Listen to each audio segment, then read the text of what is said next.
Okay, welcome back.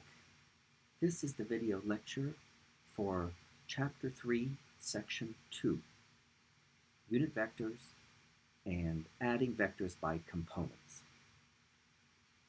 Okay, so we learned in the previous lecture how to add and subtract vectors using a graphical method, the head-to-tail method it was called. And that's fine for drawing sketches and simple pictures to give us a feeling for what a resultant vector is when we add or subtract multiple vectors. But it's not really going to be enough for quantitative calculations where we need numbers. When we need accuracy with numbers, we're going to need an analytical method for adding and subtracting vectors, a method using algebra. And that's what I'm going to talk about in this lecture. Okay, so on the slide before you, the first key idea in this lecture is to introduce the concept of a unit vector and vector components. I spent a good bit of time in the previous lecture talking about how you calculate what are called the scalar components given two things, the magnitude and the direction of a vector. Right? Again, given the magnitude and direction of a vector, we need to be able to calculate the scalar components of that vector. And that's what we talked about in the previous lecture. Okay. We're going to introduce now unit vectors and what are called vector components. Let me try to put your mind at rest here at the beginning of this video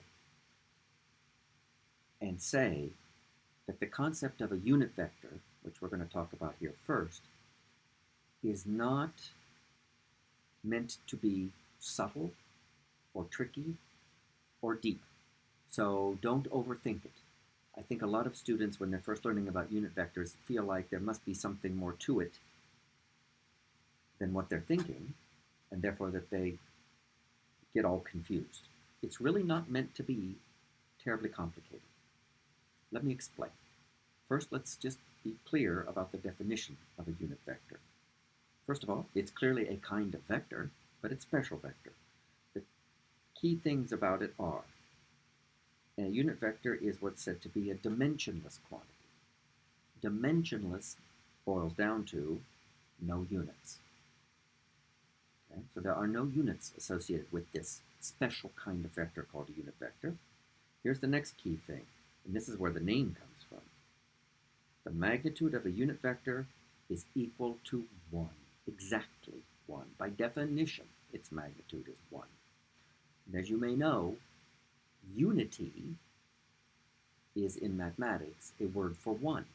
Unit vector, the name unit in there is implying something about 1. The 1 comes in that the magnitude of a unit vector equals 1. So what is it that a unit vector does? Well, like any vector, it points, but a unit vector's purpose is to point in a specified, chosen direction. Let me introduce two of the three unit vectors you might come across. Look carefully at the slide. I'll draw it over here to the side in case you can't see it here. But the first unit vector is called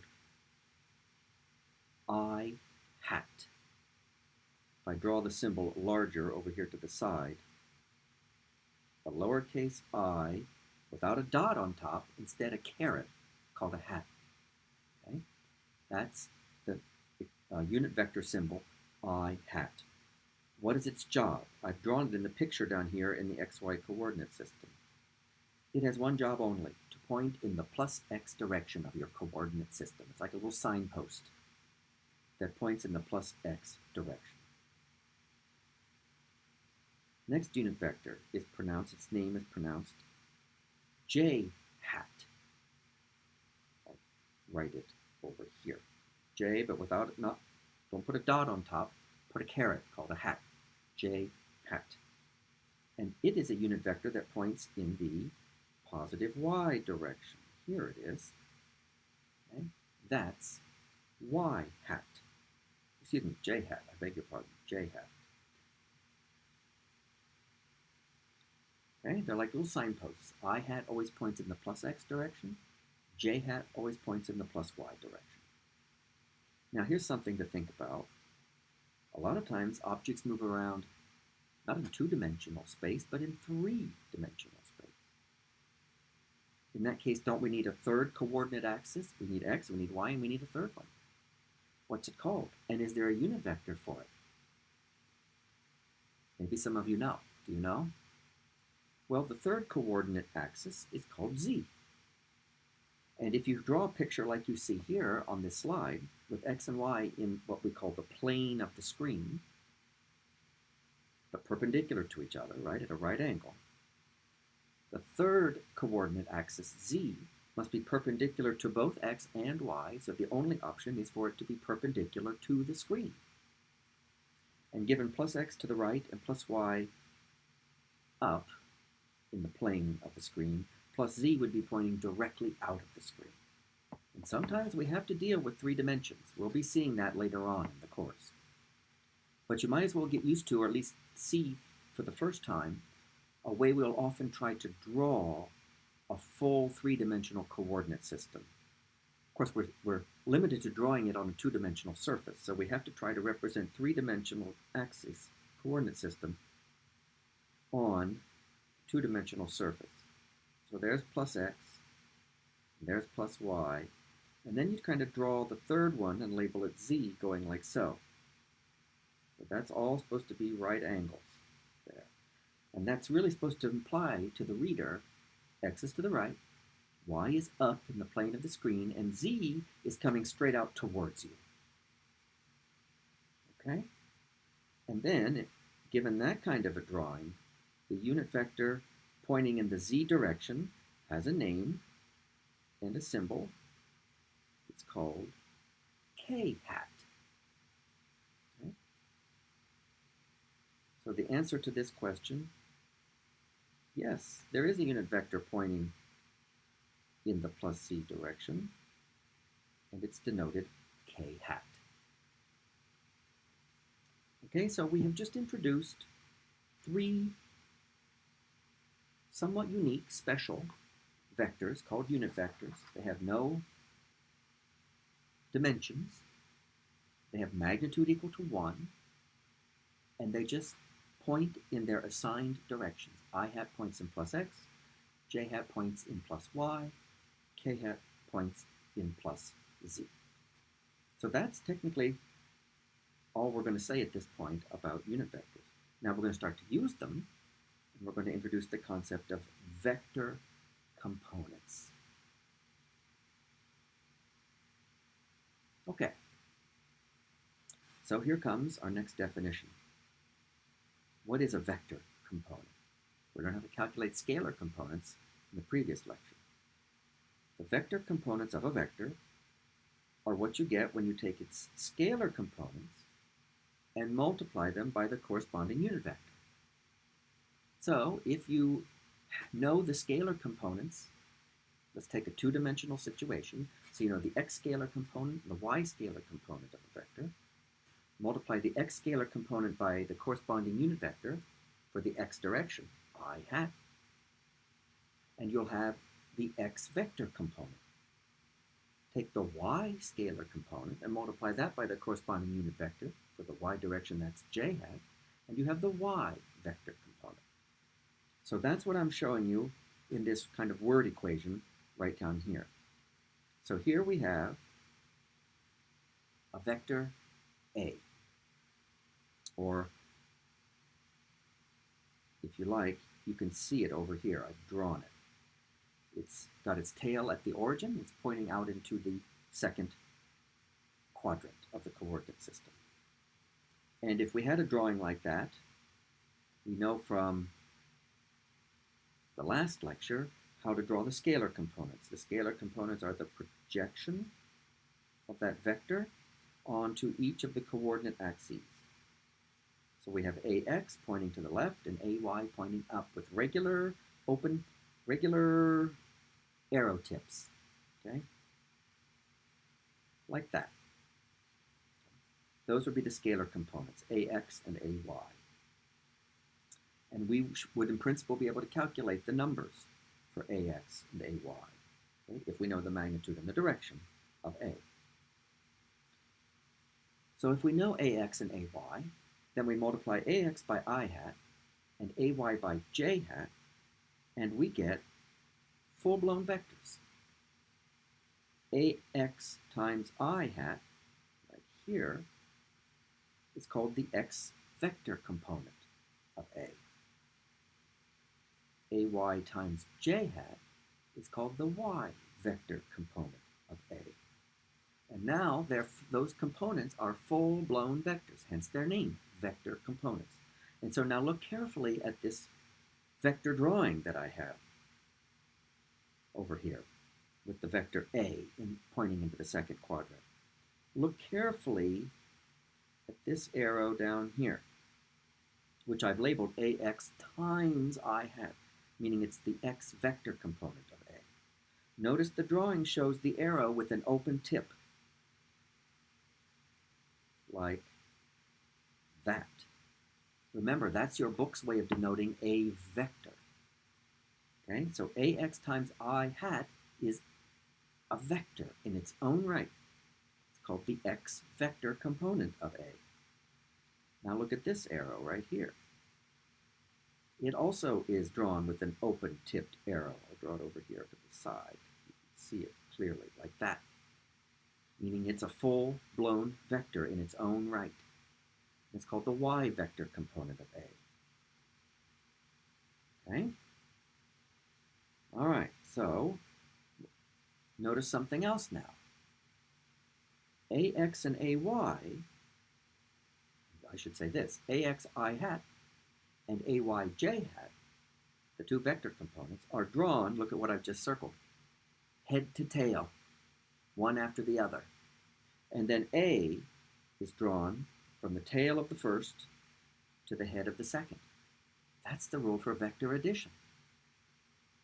In other words, the vector A is equal to the vector ax I hat plus the vector ay j hat. And that's what I have right here. Okay? Okay, so we just take the scalar components of a vector and we multiply each by its corresponding unit vector, and we get vector components. And you add the vector components to get the full-blown vector. And this expression that I've highlighted with the yellow highlighter, writing A in terms of its vector components added together, is said to be a vector in unit vector notation. It is very handy.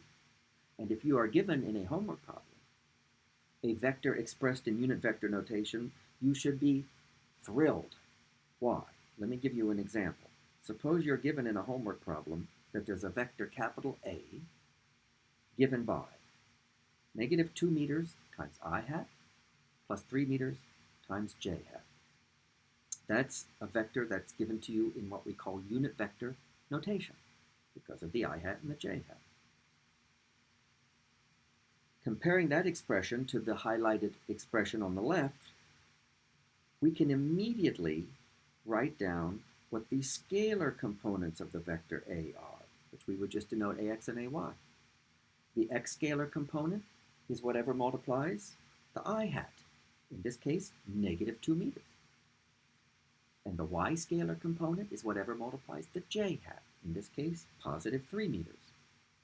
So we see, if we're given this vector A in unit vector notation, that it has a negative x scalar component and a positive y scalar component, just like might be the case with the vector A that you see in this drawing. Okay, we're going to be practicing with using unit vectors in the class sessions, so you'll get a chance to build up some familiarity with that. But I have one more key idea in this video. Very important. It is the analytical method for adding and subtracting vectors that I talked about at the beginning of this lecture. The procedure for vector addition and subtraction by components. We use the components. And the idea is really very simple, but we have to be able to do it. Okay? Okay, here's the idea. Suppose somebody has come along with three vectors. They're labeled little a, little b, and little c, each with an arrow on top because it's a vector. And we are tasked with adding those three vectors to get the net, or total, or sum, or resultant, whatever word you want. That's what this line right here means. I called the resultant R. R is what you get when you add A and B and C, but vector addition. Now we could try that vector addition using the head-to-tail graphical method, but that's not going to be really quantitative for us. Here's the way we're going to do it. I'm assuming that we are given enough information that we know the x and y components of A, B, and C, the scalar components. If you know the scalar components, it's easy to get the vector components. Multiply each scalar component by its corresponding unit vector. Let's say we know the scalar components of A, B, and C. Then all I want to do is find the scalar components of R, the sum. Okay? And it's very simple. To find the x scalar component of R, take the x scalar component of A, add it to the x scalar component of B, and add that to the x scalar component of C. Add the x components to get the x component of the sum. Then separately, add the y scalar components of A, B, and C to get the y scalar component of the sum. So add up x components and separately add up y components. Never mix components.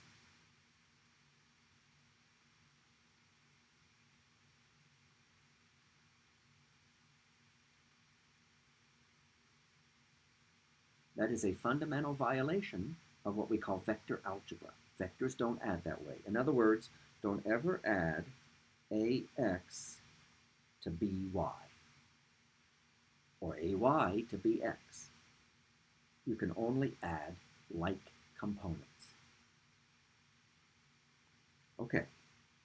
Now, let me emphasize one more thing, and then I'm going to show you an animation with vector addition. This approach of working with components to get a resultant vector works if you're subtracting vectors too, or maybe doing a complicated calculation where you're adding and subtracting. Let's say I got the same vectors, A, B, and C, but now I want to do the following operation. I want to take A vector plus B vector and then minus C vector. Let's call that result for that S. It's not going to be the same vector that I called R, so let's give it a different symbol, S. How would you find S? Again, I'm assuming you know the scalar components of A, B, and C. The answer is use the components. I'll write it down here. I think you'll be able to see it. To find the x component of S, you take the x component of A plus the x component of B minus the x component of C. And then to find the y component of S, you take the y component of A plus the y component of B minus the y component of C. Just do whatever the required vector calculation is, but do it separately for x and y components. I hope that point is clear, but we'll be practicing with it in class. Now, let me show you an animation. Okay? From Wiley Plus. Oh, I beg your pardon, that looks like that is way too small, doesn't it? Let's expand that a bit. I do think you want to be able to see it. Hopefully that's better. Okay? All right, now, you can see you're looking down from above on an xy coordinate system, and there are two vectors. There's a blue vector right here, and if I mouse over it, you have to look carefully, but there is a label, A arrow, so that vector is A. Down here is its scalar component, AX, and its scalar component over here, AY. There we go. Then we have head to tail with that one, a second vector, b arrow. Notice here's its x scalar component, bx, and its y scalar component, by. Note how this animation draws little right triangles for each of these vectors. There's a right triangle made out of blue arrows and a right triangle made out of red arrows. The blue one is for the A vector, and the red one is for the B vector. And I want to add those two. I want to take A plus B, and I'll call the resultant R. Let me now click this to show the sum. It'll be a black arrow. Just look at the full arrows. There's the blue one for A. There's B in head to tail configuration. So if we just did the graphical way of adding vectors to get R, that's the black arrow, we would draw R from the tail of the first to the head of the second. And that's exactly what the R would be, right there. Once we draw the R, we can also sketch its components, right? Make the right triangle for R. There's R sub x. How easy to mouse over these. There it is. And there's R sub y. Okay? All right, so blue arrow plus red arrow gives black arrow, you might say. A plus B equals R. But now I want to show you how to do the addition by using components. All right? To get the x component of R, you can look up on the screen there. You take AX plus BX. Here's the x component of R. Let's see if we get that by taking the components of A and B. Now, notice it says down here that the grid spacing is 2 kilometers. So we ought to be able to just read off the scalar components of A and B and R and so forth from the picture. All right, so take just a moment and think about it. You can even pause the video if you want to. What is A sub x? Okay, did you think about it? Did you try it for yourself? Here's A sub x down here. You can see it's 2 grid spacings long, and its arrow is in the positive direction. So A sub x is 4 kilometers. Just from looking at the diagram, at this animation, the simulation, we can see that. So A sub x is 4 kilometers. Now I want you to see if you can get B sub x. Again, pause the video if you want to think carefully, and then come back. Okay, so did you think about B sub x here? It's 3 grids long, that's be 6 kilometers, and the arrow points at negative x, so it's negative 6. Now add the x components. Add ax and bx. 4 kilometers minus 6 kilometers equals negative 2 kilometers. You have to do the algebra correctly. That's what r sub x must be. Now look at the r sub x. It's this black arrow, right? That's r sub x. If I can get it to show up. It's 1 grid spacing, that's 2 kilometers, and the arrow points in the negative x direction, so it's negative 2. Just like what I got by taking ax plus bx. Okay, now try the same thing for y components. First tell me, what's the y component of A? What's A sub y? Again, feel free to pause the video, think about it. Well, you can see it's 2 grid spacings, so that's 4 kilometers, and the arrow points in the plus y direction, so positive 4 kilometers. All right, now what's B sub y? Did you say negative 2 kilometers? Now, take A sub y plus B sub y. What do you get?